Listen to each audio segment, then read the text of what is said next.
Welcome to this week's segment of Around the World. My name is Pooja. The man who invented weapons might not have even imagined that these weapons meant for protecting people would one day prove to be fatal for them. He would not have ever imagined the number of shooting incidents that are taking place around the world. At present, the gun culture prevalent globally has raised several questions at the global level. Recently, an 18-year-old youth wreaked havoc when he opened fire at a school in Texas, USA. 19 students and 2 teachers were killed in this shootout. A similar incident also took place in a supermarket located in Buffalo, New York. This shootout was also carried out by a youth who was only 18 years old. He opened fire in a supermarket, killing about 10 people. Such incidents are increasing in the US as the US Constitution grants its citizens the right to possess arms. The right to possess arms has given a lot of freedom to the US citizens, and they have started abusing this right. However, this kind of situation is witnessed only in selected countries of the world. In several countries like India, it is illegal to keep arms without a license. Despite this statutory provision, various cases of misuse of weapons are also witnessed in these countries. Recently, a case of shooting and killing of a Punjabi singer came to the fore in India. In such a scenario, a pertinent question arises that what are the reasons for this gun culture across the world, especially in the US? We will discuss all these aspects in today's story. We will try to understand that so far how many people have been victimized by this gun culture, why there was a need for a law permitting guns in the US. First of all, let us know about the existing rules and regulations related to weapons in other countries of the world. Let us discuss about Britain first. Britain permits possessing firearms after acquiring a valid license. The minimum age for possessing firearms in Britain has been fixed at 18 years. However, it is prohibited to use these weapons in public places for damaging property or using these weapons while drunk. Carrying weapons without any valid reason and documents is prohibited in Japan.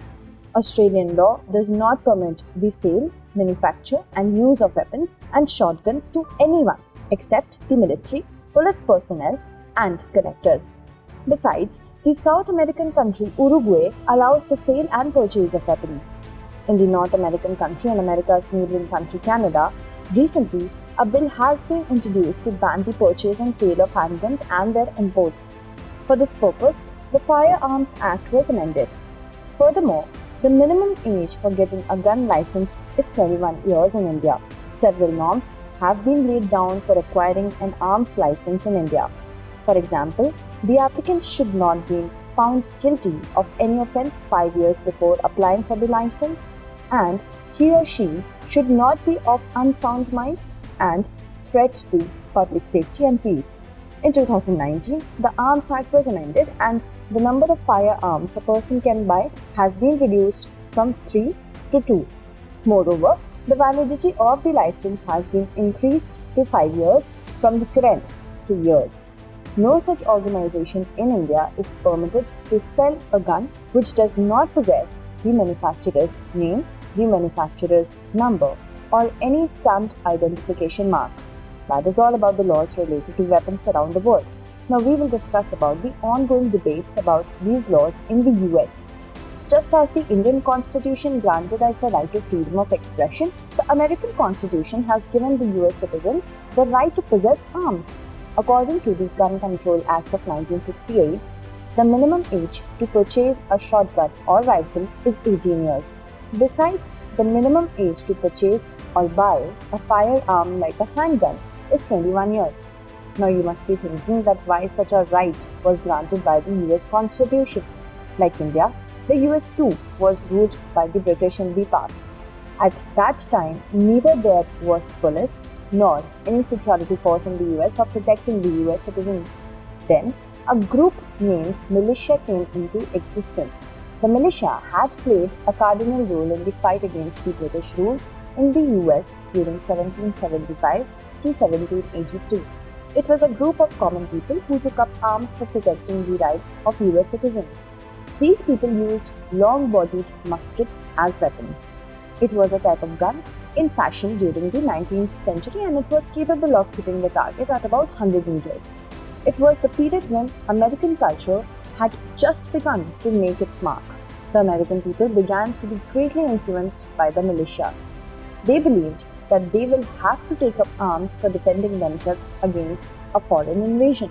However, the US officially adopted its constitution in 1788. Later, the newly formed America approved the Second Amendment to the Constitution on 15th of December 1791. It was in a way a Bill of Rights. The Second Amendment granted US citizens a constitutional right to buy and purchase weapons for defending themselves. This amendment was aimed at strengthening the militia in the American provinces. However, the people started misusing weapons with the changing times. The weapons meant to protect themselves were used to kill innocent US citizens. It is not the first time that such instances of gun terror have been witnessed in the US. Such incidents had come to the fore even during the tenures of Barack Obama, George W. Bush, and Bill Clinton. Around 1.5 million Americans were killed in gun attacks between 1968 and 2017. This number is more than the soldiers who lost their lives in the America's struggle for independence. As per the US-based CDC, that is, Centers for Disease Control and Prevention, more than 45,000 people have been victims of gun homicides or suicides in 2020. Out of the total deaths, about 54% people died due to suicide. The US gun culture is responsible for all these suicides. After looking at these figures, another question arises that why the US government does not abolish this law even after so many deaths. The US government does not abolish this law due to political gains and losses arising from gun sales and purchases. Whenever abolishment of this law is discussed in the US, then the American society appears to be divided in three camps. The first camp advocates banning the rights to possess arms, while the second camp wants the status quo of this law should be maintained. There is also a third camp, which wants that this law should be further diluted. In such a scenario, another question arises that who are advocating that this law must not be diluted? There is an organization in the US named NRA, that is National Rifle Association. This acts like a gun lobby in the US. This organization deals in gun sales and purchases. The strength of the NRA can also be gauged from the fact that this lobby largely influences US politics. This organization spends millions of dollars every year on gun lobbying. This gun lobby does not want the profits being made by gun sales and purchases to stop. The NRA benefits so much from gun sales and purchases that the organization has a significant influence on American lawmakers. Besides, this organization also spends a lot on the US elections. In several elections, the NRA spent more money on guns supporting groups than on gun prohibiting groups. Hence, several US politicians support this organization. Even the former US President George Bush Sr. has been a member of the NRA. NRA also got the support of various presidents like Franklin D. Roosevelt, George W. Bush, and Donald Trump. Although Barack Obama tried to stop gun culture, but he failed in his efforts.